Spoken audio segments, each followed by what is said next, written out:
এখন শুনবেন আজকের গুরুত্বপূর্ণ খবরের শিরোনাম। গাজায় ফির যুদ্ধের হুঁশিয়ারি নেতানিয়াহুর। রাশিয়া ইউক্রেন সংঘাতের অবসান হতে পারে এই সপ্তাহে জানিয়েছেন হোয়াইট হাউস। নেটো ইউক্রেনের সদস্য পদের বিনিময়ে প্রেসিডেন্ট পদ ছাড়তে রাজি জেলেনস্কি। বোমা হামলার হুমকি দিল্লিগামী মার্কিন ফ্লাইটের জরুরি অবতরণ। জার্মানি নতুন নেতা মেরসংস রক্ষণশীল জোটের বড় জয়। একদিকে ভারতকে দোষারোপ, অন্যদিকে ভালো সম্পর্ক চাওয়া হাস্যকর জানিয়েছেন জয়শঙ্কর। গাজায় ফের যুদ্ধের হুঁশিয়ারি নেতানিয়াহুর। মজনুল ফিলিস্তিনদের ভূখণ্ড গাজায় আবারও যুদ্ধ শুরুর হুঁশিয়ারি দিয়েছেন অবৈধ দেশ ইসরায়েলের প্রধানমন্ত্রী বেনিয়ামিন নেতানিয়াহু। গতকাল রবিবার তিনি বলেন, হামাসের বিরুদ্ধে যুদ্ধ পুনরায় শুরু করতে প্রস্তুত ইসরায়েল।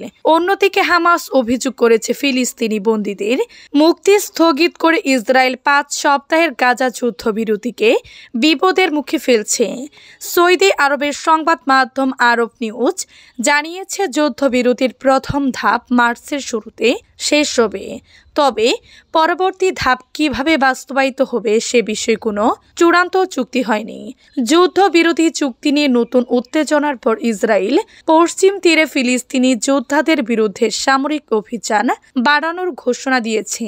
গাজায় চলমান যুদ্ধে পশ্চিম তীরেও সহিংসতা চরমে পৌঁছেছে। গত শনিবার গাজা থেকে 6 ইসরায়েলি জিম্মি মুক্তি পাওয়ার পর ইসরায়েলি 600 ফিলিস্তিনি বন্দির মুক্তি স্থগিত করে হামাসের জ্যেষ্ঠ নেতা বাসেম নাইম সতর্ক করে বলেছেন, বন্দি মুক্তি স্থগিত হওয়ায় পুরো চুক্তি মারাত্মক ঝুঁকিতে পড়েছে। তিনি মার্কিন যুক্তরাষ্ট্রকে ইসরায়েলের উপর চাপ প্রয়োগের আহ্বান জানিয়েছেন, যাতে চুক্তি অনুযায়ী বন্দীদের মুক্তি নিশ্চিত হয়। রাশিয়া ইউক্রেন সংঘাতের অবসান হতে পারে এই সপ্তাহে জানিয়েছেন হোয়াইট হাউস। 2022 সালের 24 ফেব্রুয়ারি প্রতিবেশী ইউক্রেনে সর্বাত্মক যুদ্ধ শুরু করে রাশিয়া। যুদ্ধের 3 বছর পূর্তি আজ। মার্কিন প্রেসিডেন্ট হিসেবে দায়িত্ব নেওয়ার পর রাশিয়া ইউক্রেন সংঘাত বন্ধে সোচ্চার ডোনাল্ড ট্রাম্প। যুদ্ধের 3 বছর পূর্তি আজ। মার্কিন প্রেসিডেন্ট হিসেবে দায়িত্ব নেওয়ার পর রাশিয়া ইউক্রেন সংঘাত বন্ধে সোচ্চার ডোনাল্ড ট্রাম্প। সম্প্রতি এ বিষয়ে তিনি জোরালো তৎপরতা শুরু করেছেন এবং হোয়াইট হাউস জানিয়েছে, রাশিয়া ইউক্রেনের সংঘাতের অবসান এই সপ্তাহে হতে পারে। রোববার 23 ফেব্রুয়ারি এক প্রতিবেদনে এ তথ্য জানিয়েছে বার্তা সংস্থা আনাদোলো। শনিবার হোয়াইট হাউসের প্রেস সেক্রেটারি ক্যারোলিন লেভিট বলেছেন, মার্কিন প্রেসিডেন্ট ডোনাল্ড ট্রাম্প ইউক্রেন সংঘাতের অবসান ঘটানোর জন্য রাশিয়ার সাথে একটি চুক্তি আলোচনার বিষয়ে আত্মবিশ্বাসী। 3 বছর ধরে চলা এ যুদ্ধ এই সপ্তাহের মধ্যেই শেষ হতে পারে বলে ইঙ্গিত দিয়েছেন তিনি। কনজারভেটিভ পলিটিক্যাল অ্যাকশন কনফারেন্সি সিপিএসসি থেকে ফিরে সাউথ নলে সাংবাদিকদের লেভিট বলেন, প্রেসিডেন্ট ট্রাম্প ও তার দল এই সংঘাতের অবসান ঘটাতে এ যুদ্ধের উভয় পক্ষের সাথে আলোচনা চালিয়ে যাওয়ার পর খুব বেশি মনোযোগী এবং প্রেসিডেন্ট নিজেও খুব আত্মবিশ্বাসী যে আমরা এ সপ্তাহে এটি সম্পূর্ণ করতে পারব। নেটো ইউক্রেনের সদস্য পদের বিনিময়ে প্রেসিডেন্ট পদ ছাড়তে রাজি জেলেনস্কি। ইউক্রেন পশ্চিমা সামরিক জোট নেটোর সদস্য পদ পেলে দেশটির প্রেসিডেন্ট পদ ছাড়তে আগ্রহী ভলোদিমির জেলেনস্কি। গতকাল রোববার এক সংবাদ সম্মেলনে এ কথা বলেছেন তিনি।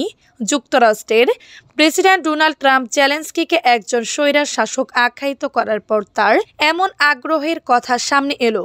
সংবাদ সম্মেলনে জেলেনস্কি বলেন, আপনারা যদি আমাকে এই চেয়ার থেকে সরে যেতে বলেন তা করতে আমি প্রস্তুত রয়েছি। আর নেটোর ইউক্রেনের সদস্য পদের বিনিময়ে আমি তা করতে পারি। ট্রাম্পের মন্তব্যের প্রসঙ্গে তিনি বলেন, তার ওই মন্তব্যের কারণে আমি বিরক্ত হইনি, তবে একজন স্বৈরাচারী শাসক বিরক্ত হতেন। 2019 সালে ইউক্রেনের প্রেসিডেন্ট হিসেবে গণতান্ত্রিকভাবে নির্বাচিত হন ভলোদিমির জেলেনস্কি। 2022 সালের ফেব্রুয়ারিতে রাশিয়ার অভিযান শুরুর পর ইউক্রেনে সামরিক শাসন জারি করা হয়, বাতিল করা হয় নির্বাচন। জেলেনস্কি বলেন, বর্তমানে তিনি ইউক্রেনের নির্বাচনের দিকে নজর দিচ্ছেন। এক দশক ধরে প্রেসিডেন্ট থাকা তার স্বপ্ন নয়। যুক্তরাষ্ট্রের প্রেসিডেন্ট হিসেবে ক্ষমতায় বসার পর থেকে ইউক্রেন যুদ্ধ থামাতে বিভিন্ন তৎপরতা শুরু করেছেন ট্রাম্প। সম্প্রতি সৌদি আরবে রাশিয়ার সঙ্গে বৈঠক করেছেন তার প্রশাসনের উচ্চ পদস্থ কর্মকর্তারা।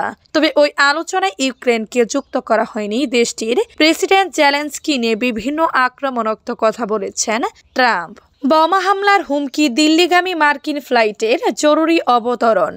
আমেরিকার এয়ার লাইসেন্সের একটি ফ্লাইট AA-292 বোমা হামলার হুমকি পেয়েছে পরে নিউ ইয়র্ক থেকে দিল্লির উদ্দেশ্যে উড়াল দেয়া ফ্লাইটটি রোমে জরুরি অবতরণ করে।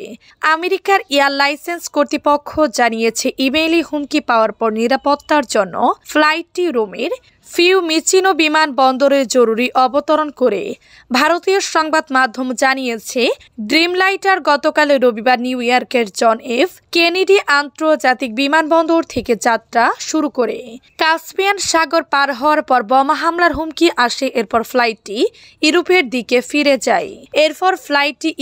দিকে ফিরে যায়।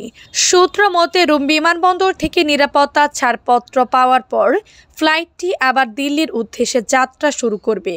আমেরিকান এয়ার লাইসেন্সের পক্ষ থেকে দেয়া এক বিবৃতিতে জানানো হয়েছে নিউ ইয়র্ক থেকে দিল্লিগামী AA-292 ফ্লাইটটিতে সম্ভাব্য হামলার হুমকির কারণে রোমে জরুরি অবতরণ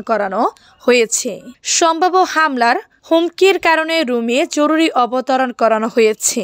মেরশত রক্ষণশীল জোটের বড় জয়। জার্মানির পার্লামেন্ট বুন্দেসটাগ নির্বাচনে ফ্রেডরিক মেরংসের নেতৃত্বাধীন রক্ষণশীল জোট জয়লাভ করেছে। কঠোর ডানপন্থী দল আল্টারনেটিভ ফর জার্মানি AfD তাদের ইতিহাসের সর্বোচ্চ ভোট পেয়ে দ্বিতীয় স্থানে রয়েছে। অন্যদিকে বর্তমান চ্যান্সেলর ওলাফ স্কলসের ন্যাশনাল ডেমোক্রেটিক পার্টি SDP তৃতীয় অবস্থানে নেমে গেছে। মার্কিন সংবাদ মাধ্যম পলিটিকোর প্রতিবেদনে বলা হয়েছে এখনো চূড়ান্ত ফলাফল প্রকাশিত না হলেও মেরেংসের ক্রিশ্চিয়ান ডেমোক্রেটিক ইউনিয়ন CDU এবং ক্রিস্টিয়াল সোশ্যাল ইউনিয়ন CSU যৌথভাবে 28.5% ভোট পেয়েছে, যা অন্য দলগুলোর তুলনায় অনেক বেশি। রক্ষণশীল জোট সরকার গঠনের জন্য প্রয়োজনীয় আসন নিশ্চিত করতে পারলে জার্মানির পরবর্তী চ্যান্সেলর হবেন ফ্রেডরিক মেরসং। তিনি ইস্টারের মধ্যে নতুন সরকার গঠনের পরিকল্পনার কথা জানিয়েছেন। একদিকে ভারতকে দোষারোপ, অন্যদিকে ভালো সম্পর্ক চাওয়া হাস্যকর জানিয়েছেন জয়শঙ্কর। নয়াদিল্লির সঙ্গে ঢাকা কী ধরনের সম্পর্ক চাই সে বিষয়ে বাংলাদেশের মনস্থির করা দরকার বলে মন্তব্য করেছেন ভারতের পররাষ্ট্রমন্ত্রী S জয়শঙ্কর। সেই সঙ্গে একদিকে ভারতকে দোষারোপ করে অন্যদিকে ভালো সম্পর্ক চাওয়া হাস্যকর বলেও মন্তব্য করেন তিনি। রোববার 23 ফেব্রুয়ারি